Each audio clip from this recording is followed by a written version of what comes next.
game kali ini. Yap, langsung saja kalau begitu ini dia game kedua di antara Kisena versus Bigatron Beta. Oke, menuju ke arah linknya masing-masing, tapi ini menjadi satu sambutan ya dari seorang Audi CS. Iron Hook-nya langsung connect menuju ke arah seorang Violence, meskipun memang gak bisa memberikan satu instant kill di early game, tapi untuk melakukan recall itu cukup membantu menghilangkan sedikit space, dan tarikan berikutnya menuju ke area purple buff masih sangat berhasil, dan Jasgar ternyata kali ini bakal bermain dengan cukup agresif untuk memberikan satu penculikan, dan nampaknya masih belum berhasil untuk mengadu retribusinya Tempest of Blood. Namun sayangnya kali ini Aether harus menjadi korban pertama di tangan Bigatron. Oke, ternyata mereka ditabrak balik di awal game oleh Bigatron Beta. Di atas pertempuran antara Pakito dan juga Yuzong akan sangat panjang sekali. Belum ada satupun orang yang join ke dalam team fight karena mereka masih fokus di dalam lane masing-masing. Waduh, ini sebenarnya dari keduanya fight early-nya ya, bisa aku bilang sebenarnya agak so-so sih untuk fight early. Tapi beda cerita kalau Juliani udah level 3, itu akan lebih spike lagi. Yep. Kita lihat damage yang banyak banget bisa dibilang masuk kali ini ke dalam tubuh dari seorang Aether. Belum terlalu tanky pastinya di level yang keempat. Meanwhile, kali ini kita melihat juga bagaimana di seorang Gamora harus benar-benar mempertahankan ke arah mid lane-nya. Setup dibuat ke arah objektif Turtle, tapi belum ada inisiasi. Meskipun Psycho udah berada di level yang ketiga. Nih, satu poin kill pertama tadi juga sangat penting untuk mereka ya. Setidaknya menghambat untuk pergerakan dari Aether karena Aether dengan penggunaan Karina apabila berada satu level di atas yang lain aja, Karinanya udah sembarangan banget itu, Pak. Sakit keras, waduh. Capek, Pak. Mulai ditarik, dan kali ini sempatkah dia pergi dari tersebut udah level 4. Tapi Fatal Link-nya tidak sempat dikeluar. Ini free turtle sih harusnya. Dan ini Audi CS ya dengan Franco-nya nih top tier, Pak. Dia udah menarik keluar dua tim dari bagan MDL, Pak. Benar-benar. Udah dua tim dipulangin gara-gara Franco-nya dia. Coba. Jadi apakah kali ini RRQ juga akan tersedat dengan Franco-nya Audi CS? Oke. Dan juga memecahkan ya, setelah dari kemarin masih 2-0 ya. Apakah akan menjadi satu sama untuk kali ini? Tapi let's see. Matt di bawah, Mas Santuy dan juga Audi CS menghantarkan informasi ada Karina numpang lewat aja tadi. Ya, sedikit informasi saja dari Bigatron untuk mengetahui keberadaan dari teman-teman RRQ Sena. Namun, kali ini pergerakan dari seorang Aether mungkin ya yang cukup berani hanya untuk memberikan presence-nya aja dan langsung kembali lagi ke area teras rumahnya. Dan ini kita melihat juga beberapa emblem yang diamankan oleh kedua tim. Waduh, ini langsung aja coba lihat. Cukup pede kali ini dari Virnocure memberikan damage ke arah Aether. Ini dia, tergantung sepower apa Pakitonya, makanya aku bilang tadi. Tapi kalau dari emblem Pranata ternyata ada tambahan satu movement speed yang diambil dengan 2 attack speed pastinya di talent keduanya. Jadi menurut aku untuk survive agak oke lah ya, apalagi dia pakai Electro Flash. Jadi larinya lumayan cepat. Oke, berarti untuk escape-nya bakalan lebih mudah untuk seorang Pranata dari segi emblem yang dia bawa. Dan kita melihat juga seorang Jasgar yang kali ini enak banget mobilitasnya. Gak ada yang bisa menahan pergerakannya sejauh ini.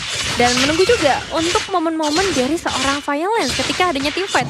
Cuman temponya melambat banget di game kali ini. Mereka sama-sama cuman pengen memancing, kalau dapat oke kita gas, kalau enggak, kalau resikonya besar mereka bakal sabar banget. Seperti saat ini dilakukan oleh seorang Justin nomor lain. Psycho harus dikembalikan ke arah base dan satu Black Dragon Form langsung dibuka hanya untuk mengusir dua pemain dari Bigatron. Cukup memaksa keadaan seperti ya tadi. Pemain Bigatron Beta bisa mendapatkan satu player yang ada di area XP-nya. Tapi Psycho keculik tadi di bagian lainnya ya. Yep. Karena memang kalau kita lihat tadi di top lane defensif Black Dragon Form dari Justin ini lumayan oke. Dia udah bikin linknya tadi maju ke depan pakai Tempest of Blade. Jadi nggak ada Tempest of Blade. Pertanyaannya nggak ada Tempest of Blade mau di fight atau enggak? Kalau misalkan enggak ya sama aja gitu. Wait, ada yang ketarik tuh Violence dengan membanting langsung Fatal Link-nya connect karena dua player, tapi Violence masih bisa selamat. Feather Ice Track terlalu maju Wings by Wing, tapi Atlasnya berhasil diamankan. Iya, Fatal Link yang udah begitu bagus, namun sayangnya belum ada backupan damage yang terlalu terasa dari teman-teman RRQ, membuat Bigatron harusnya ini safe banget buat ngedapetin objektif mereka berikutnya, yaitu seekor turtle. Dan ini menambah lagi tentunya dominasi yang udah mereka buat dengan 4 eliminasi, dan bahkan di area bawah kita melihat seorang Matt berhasil menambahkan eliminasinya lagi ke dalam seorang Psycho. Namun Pranata akan memberikan misi balas dendamnya Audi CS. Mereka akan cukup tenang dalam 10 detik ke depan dengan gak adanya Franco. Ini wave minion oke, Gamora udah hadir. Setidaknya memberikan backupan agar menghilangkan satu wave minion ini. Tapi dari yang berbeda, coba lihat Firno Cure mengganggu pattern farming yang dimiliki oleh Aether. Dan Aether tertinggal cukup jauh ya. Set ini bahaya sih sebenarnya dengan invasi-invasi dari Firnocure. Tapi kalau kita lihat dari itemnya ternyata Fury Hammer untuk Firnocure ya. Jadi ada penetrasi, ada physical damage juga. Langsung ke arah Bloodlust bisa untuk sustain juga nantinya dan poking damage yang mengerikan banget. Sementara kalau kita lihat dari Aether, oke, Dreadnought Armor dan Molten Essence. Ini dua item pecahan ya yang memang penting banget sebenarnya untuk jungle tank. Yep. Waduh, kaget ya. Siapa sih yang gak kaget masuk ke dalam rumput atau ada cumi-cumi gitu. Iya, ada Atlas. Ada Atlas lah, Ada banting ini gue. cumi-cumi. Ya, dan kita melihat juga bagaimana dari area atas Firnocure menghadapi satu pemain, itu seorang Justin. Dan lihat space creating yang dia buat kali ini berhasil mendapatkan outer turret harusnya tanpa ada gangguan. Meanwhile di sisi lain juga Bigetron masih bisa memberikan pressure, khususnya ke arah seorang Melissa. Bahkan juga seorang Jasgar kali ini mencoba ngedapetin outer turret mid lane. Yep. Oke, tapi Firnocure sepertinya sangat meng-owning area yang dia milikin di lane yang dia hajar dari tadi. Tapi di tengah ada lagi outer turret yang berhasil dihancurkan sejauh ini. Pemain Bigetron Beta mereka menguasai seluruh lane. Dan sekarang ada satu gebrakan lagi yang ada di bagian bawah. Siap untuk langsung bisa, tapi ditarik. Hey, Audi CS pun harus mengeluarkan flickernya guna untuk menyelamatkan diri. Lihat, 3 outer turret sudah berhasil dihilangkan dan mungkin masih ada pressure-pressure yang coba untuk diberikan dari seorang Firnocure, terutama cutting wave minion yang begitu jauh. Ini menandakan dominasi yang begitu kuat dibawa oleh Bigetron di game kali ini. Tapi nggak menutup kemungkinan juga buat RRQ ngebalikin keadaan, momentum yang masih diharapkan oleh seorang Violet ataupun Psycho yang diharapkan bisa mengambil hero-hero backliner dari Bigetron. Sebenarnya yang penting disiplin sih dari Bigetron. Dia unggul jauh banget ini. Ya. Sekitar 5.000 dan Turtle yang coba untuk di-fight sebenarnya marah. Weh. Fatalingnya. Dan juga berhasil tadi seperti mendapatkan langsung ke arah dari Parsia. Di mana sekarang 2 player yang memiliki Bigetron Beta berhasil dihancurkan. Audi CS nggak dapat ke arah siapapun. Tempest Play dikeluarkan. Tapi pedangnya sangat-sangat bisa diambil semuanya. Cukup cepat permainan dari Jasgar. Ditusuk dari berbagai arah yang berbeda ya. Dan itu connect ke arah beberapa pemain sekaligus. Ngebuat RRQ sana yang tadinya udah punya kesempatan mungkin untuk ngedapetin karena Lordnya. Kali ini mereka harus lebih sabar lagi, menahan lebih lama lagi. Dan Bigetron gak boleh membuka celah lagi kalau misalnya mereka ingin ngedapetin game kali ini. Menurut aku powernya di Firnocure sih. Jadi gimana caranya Firnocure ini cut jalan. Kalau misalkan dia coba untuk split, mungkin ya bisa aja dapat inner. Tapi Weh. Curse of Crow, Energy Impact, kena dua-duanya. Ih, sakit. dan Bloody Hand juga tadi barusan. Iya. Udah nggak bisa kabur lagi, Pak. Itemnya bingung. Udah lepas HP-nya. Udah lepas HP. Oke, saya pasrah gitu kan. Tapi kali ini kita melihat juga perjuangan dilakukan oleh kedua tim di mana Audi CS berhasil mendapatkan satu pemain di sana dan mencoba untuk memberikan pressure tambahan ke arah Psycho mungkin dengan HP yang begitu terbatas. Dan yes, itu dia Turtle yang berhasil diamankan.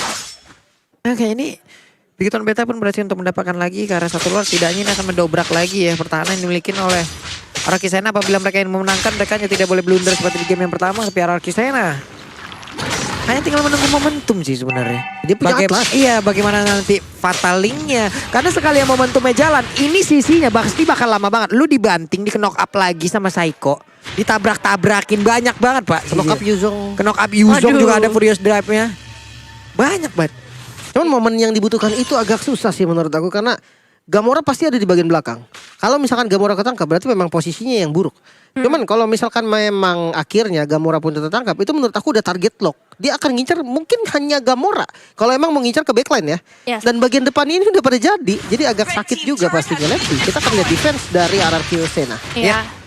Kali ini bakal menjadi penentuan ya untuk RRQ defense seperti apa. Apakah mereka masih bisa mempertahankan base turretnya dengan Fatal Attack yang langsung dibuka. Connect pastinya untuk beberapa damage-nya tapi belum terlalu bisa untuk mendapatkan eliminasi. Dan Lordnya pun bisa ditahan sampai ke bagian depan. Namun masih ada wave minion yang harus diperhatikan oleh RRQ. Violence mencoba untuk mengejar karena satu pemain di bagian belakang masih belum berhasil. Dan satu Iron Hook dari seorang Audi CS connect ke arah minion saja. Kenceng banget tadi Atlasnya, Pak. Makanya dia Perfect match. dari Artinya kan base banyak. soalnya. Dari base dia dapetin movement speed tambahan. Terus dia pakai perfect match yang memang Yes. ada movement speed tambahan jadi double. Ya. Oke, ini Magic Sentry udah dikeluarkan tadi ya. Cuman kosong ternyata di area dari bawah. Mereka harus menggunakan lagi di arah yang berbeda seperti Untuk kali ini dengan skin terbaru yang digunakan oleh Yuzong bagus banget Pak. Yuzong sama Kagura tuh aduh. Hanya. Exorcist ya. Saya belum punya lagi dua-duanya. Waduh, kode ya. Iya, Pak Pulung di mana banyak soalnya. Pak Pulung boleh dong di give Pak Pulung. Ya ntar saya mau gacha dulu ya. Oke, siap. Jangan mau give minta Pak Pulung ya. Ya mau pamer dulu Asik. Boleh. Nggak ada Lim, kan lu banyak juga Lim. Nggak ada Pak. Eh, Serius abis. hilang dah tuh. Diamond yang tersisa. Oke, mereka mau konsel kah? Enggak, ternyata. Tapi itemnya Lim.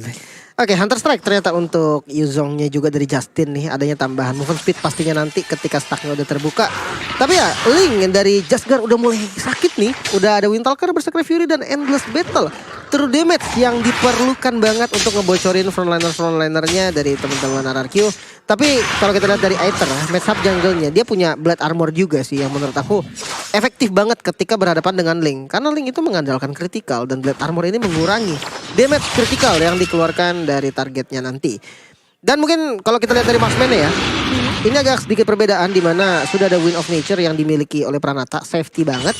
Sementara kalau dari Brody-nya, Matt dia belum ke arah sana, mungkin nanti akan nge-build ke arah Wind of Nature juga, tapi sekarang belum. DHS dulu. Bisa DHS sebenarnya bisa ke WON juga loh. Harusnya ini. WON sih. Bisa WON, bisa DHS. Ntar kita lihat aja item seperti apa yang akan dijadikan. Karena Matt-nya udah mulai fokus juga untuk memberikan damage ke arah dari Lord. Untuk mau adu-aduan retri, ini Jasgar pasti akan menang banyak. Dia udah level 15 Pak. Poin retrinya kan jauh lebih besar. Walaupun untuk Aether sendiri menggunakan ya Demon Slayer yang mungkin damage to monsternya jauh lebih besar gitu loh. Tapi ya tetap aja Pak. Dia level 13. Poin retrinya di bawah. Mungkin ini balik lagi sih, tergantung CC yang dimiliki dari kedua tim. Ngadu retri, oke, retri akan dimenangin sama Jasgar mungkin ya. Karena kita lihat damage retri-nya lebih besar. Dia Link juga bisa Tempest of Blade. Tapi beda cerita kalau kena stun. Nah. Jadi ya balik lagi nih ke yang CC yang dimiliki, entah itu dari BTR mungkin ke arah Vinocure, ke Audi, atau dari RRQ, Violence, atau Justin, atau Psycho. Nah ya kita melihat juga bagaimana pergerakan dari seorang Violence Wait. dan Jasgar yang tiba-tiba saja bisa mendapatkan ke bagian belakang Kaget, Psycho. Entah dari mana, mungkin ditambah juga bantuan dengan Feather Attack yang tadi sempat dibuka oleh seorang Gamora. Tapi itu sangat berhasil untuk bisa Big Gatron punya kesempatan ngedapetin Lordnya tanpa adanya kontes. Ini free sih, harusnya free karena ya udah nggak ada Psycho, susah banget, damage outputnya akan kurang. Tapi kalau kita hitung defensif sebenarnya dari teman-teman RRQ juga nggak terlalu banyak loh. Psycho dengan Julian ini bukan tipe hero yang bisa clear secara cepat. Jadi dia mengandalkan basic attack mungkin dari Pranata ataupun spam skillnya mungkin dari Justin juga yang mau tidak mau harus ikutan untuk melakukan clear. Namun ketika Justin atau siapapun nanti yang ikut turun melakukan clear minion, itu akan show, akan kelihatan. Dan itu yang membuat nanti informasi didapatkan dan akhirnya ya momentum bisa diciptakan oleh teman-teman dari Bigetron. Oke, ini dia waktunya. Pemain dari Bigetron Betra. Mereka siap untuk menabrak lagi pertahanan dari Alkisena. Clear wave minionnya memang sangat-sangat didisiplinkan sekali. 3 lane akan langsung dijalankan secara bersamaan guna untuk bisa menabrak masuk dan juga menghancurkan 3 best turret yang tersisa. Dari RRQ Sena akan ketembus atau tidak? Coba lihat, sak merah dipertahankan sekalinya. Numbuk nanti kena perut mungkinnya. Akan sakit sekali tapi tidak kena siapapun kecuali dari wave minion. Coba lihat di bagian tengah. Matt-nya masih menghilangkan 1 gerobak UMKM. Tapi Iron Hook-nya nggak kena siapapun. Violent! Kena lagi karena Audisi sepertinya tertinggal di area tersebut. Tapi untungnya masih ada flicker. Sempat untuk pergi. Tapi Lordnya tertinggal sendirian di belakang. Coba lihat Vinocure melakukan hal yang sama seperti di game yang pertama loh. Ya, masih bisa mempertahankan sejauh ini tapi lihat Feather Attack yang dibuka masih belum berhasil menekan siapapun, namun mereka bisa mendapatkan Beast turretnya di area mid lane. Vinocure masih coba memberikan zoning out lebih banyak lagi dan Violence gak bisa berbuat apa-apa untuk beberapa waktu ke depan karena potong Ninja sudah digunakan di momen sebelumnya dan satu tempat top lane berhasil langsung menusuk ke arah 2 pemain, membuat hanya seorang Violence saja yang tersisa kali ini mempertahankan semuanya untuk game yang kedua dan Hilal sudah wipe out dari Big Gatron Beta dan menjadi 1-1 yang pertama di babak playoff. Wow. Oke. Finally akhirnya ada best of 3 yang berjalan. Benar. Sebenarnya